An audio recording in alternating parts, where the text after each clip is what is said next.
Hey there, quirky peeps! Today we're going to discuss a theory about the TVA's misguided beliefs. All the TVA agents are probably fighting for a lie. For now, the Loki series is setting up Lady Loki as the big bad villain, but I believe that she isn't going to be the main antagonist here. It might not be a John Walker situation either, as Lady Loki may not get to redeem herself. But she won't be the main villain because I believe that the TVA will be revealed as the antagonists. And what's crazy is that the entire TVA probably doesn't even know that they are the bad guys in this story. Buckle up, because you're in for a crazy ride. Michael Waldron wrote a bonkers story for us to follow. And now, I'm going to present a bonkers theory that could come true in Loki and the MCU. Mobius and all the other TVA agents believe in a system that they were specifically created to believe in. They have been fighting to keep the Timekeepers' dictations intact. But I'm here to say that they have been fighting for the wrong cause because the Timekeepers don't really exist. It is all a sham. What they are really doing is dictating the terms of Kang the Conqueror. Loki is a crazy time travel show, and Kang is a time-traveling villain.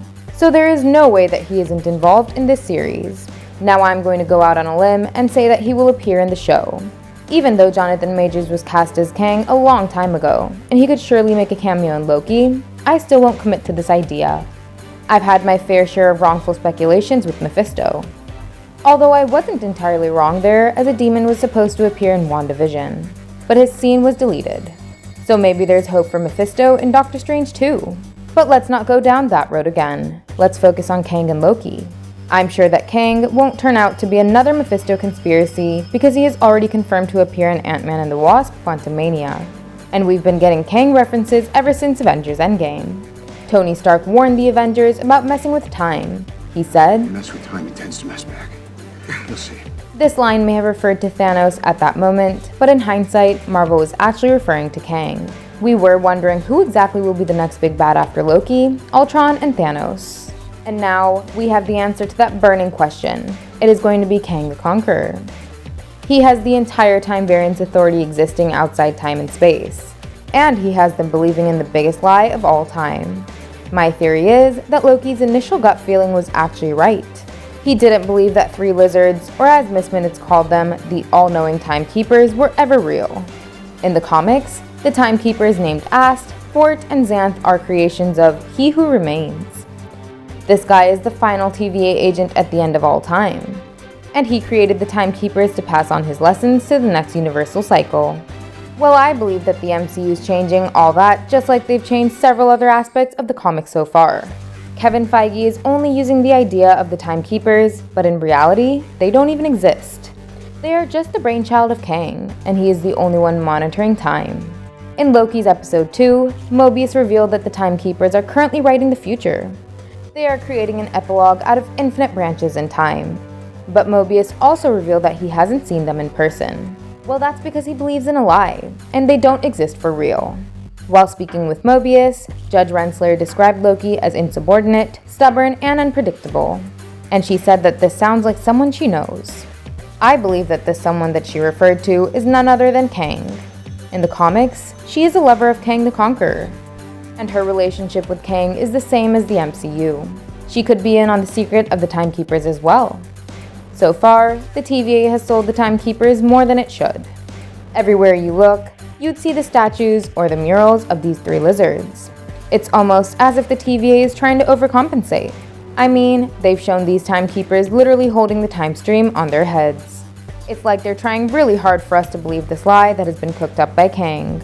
If you look at this Timekeeper in the middle, he looks an awful lot like Kang. So Kang is probably the one who is responsible for creating the entire time variance authority. And he used his own inspiration to make the TVA agents believe in higher power. He has placed the Timekeepers as a massive propaganda tool. Did you stop and ask why does the TVA have all this Earth-based old-fashioned tech? I mean, the other planets are pretty advanced, but most of the tech in the TVA is from Earth. That's because Kang is from Earth, and he was probably intrigued with this old technology. Since he created the TVA, he also placed the old tech of Earth in the organization. In the comics, Kang is from the 3rd millennium, that is, the 31st century. He is a time-traveling villain who wishes to conquer everything there is. He uses future technology that he has salvaged from the worlds he took over. His armor is unbreachable, and his technology usually turns out to be too advanced for heroes. After conquering everything in the future, he uses Dr. Doom's experimental time travel tech to begin to travel through time and dimensions. As he travels to the past, he first visits ancient Egypt and becomes Emperor Rama-Tut. He ruled for ages and had a hand in several events of Marvel's past. He was even responsible for the evolution of Marvel's first mutant, Nur, who is also known as Apocalypse. He even helped the Fantastic Four with their time travel. After Rama-Tut, we see his 20th century version, the Scarlet Centurion. As he met Dr. Doom, he designed a new armor to become the Scarlet Centurion. This version of Kang actually made the Avengers fight an alternate reality version of themselves. Another form of Kang that exists in the present day is Nathaniel Richards. He is the teenager who becomes the Iron Lad. He joins the Young Avengers to stop himself from becoming the time-traveling villain in the future. Nathaniel Richards is believed to be a descendant of Reed Richards, aka Mr. Fantastic. That's all from his comic book backstory. Now obviously, many changes will be made to his backstory in the MCU. After all, MCU's time travel does not work in the same way as it does in the comics. I believe that Kang has already conquered the multiverse within the MCU. He makes the TVA look over the sacred timeline. He has Ravonna in charge of the TVA's business. And he monitors everything from his city of Chronopolis. Remember how Ant-Man and the Wasp placed a city within the quantum realm? That is Kang's city of Chronopolis. Now we will see this city come to life in Quantumania when Kang arrives on the big screen. You guys must be wondering how Kang had all this time by his side that he actually created the TVA outside time and space. And how did he make all this possible if he is supposed to be a mortal being? Well, the answer for his immortality is hidden in Avengers Endgame. While trying to nail time travel, Hulk actually created an immortality machine. During the first trial of time travel, Scott Lang was sent back in time. But instead of pushing Scott through time, Hulk caused the EPR paradox and pushed time through him. He came back as a baby, then a young boy, and then an old man before coming back as his former self. Hulk saw it as an absolute win, and so did Kang in the future. As I told you, Kang used Dr. Doom's experimental time travel tech to begin to time travel in the comics. But in the MCU, he probably studied how the Avengers created time travel in the past. And he learned how Hulk actually discovered the immortality machine. Did you notice that when Scott turned into an old man, he was complaining about his back? And then, when the original Scott returned, his body was totally fine, except for the pee in his pants. So, it is clear that when time is pushed through someone, his or her body ages or de-ages. Kang perfected Hulk's immortality machine and continuously used it to de-age himself every time he grew old. That's how he has lived in the MCU for an eternity and conquered the entire multiverse.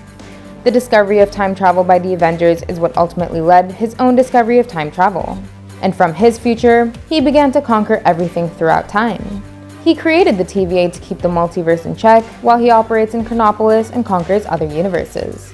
Ravonna mentioned that the Timekeepers have dictated how the Avengers were supposed to travel through time. But it's actually Kang who dictated this. Kang doesn't make TVA go after the Avengers because his time travel discovery is actually based on their discovery. But all the Nexus events that the variants create aren't supposed to happen. So the TVA takes care of those events. Ravonna mentioned that the Timekeepers are really interested in the case of Lady Loki. Well, I believe that it isn't the Timekeepers, but Kang who is really interested in this case. That's because Lady Loki poses a great threat to what he has built and conquered so far. And now, she will expose his reality. She has already taken the first major step of her plan by sending literal time bombs at various points in time throughout the sacred timeline. And it will be interesting to see how she and our favorite variant Loki will uncover the secret of the Timekeepers in the upcoming episodes of Loki. By the end of the Loki series, Loki will expose Kang and turn the TVA on his side. He'll lure Kang out in the open. We'll have Ant-Man and the Wasp do the same, and that might lead us into Loki Season 2. From there on, the Avengers will reassemble to battle this time villain in Avengers 5. What do you guys think about this theory? Let us know in the comments. I know it's all timey-wimey, but I love it. If you like this video, then hit the subscribe button, the bell icon, and the like button. And don't forget to check out some more fun videos on our channel. Thank you, and I'll see you in the next one. Bye!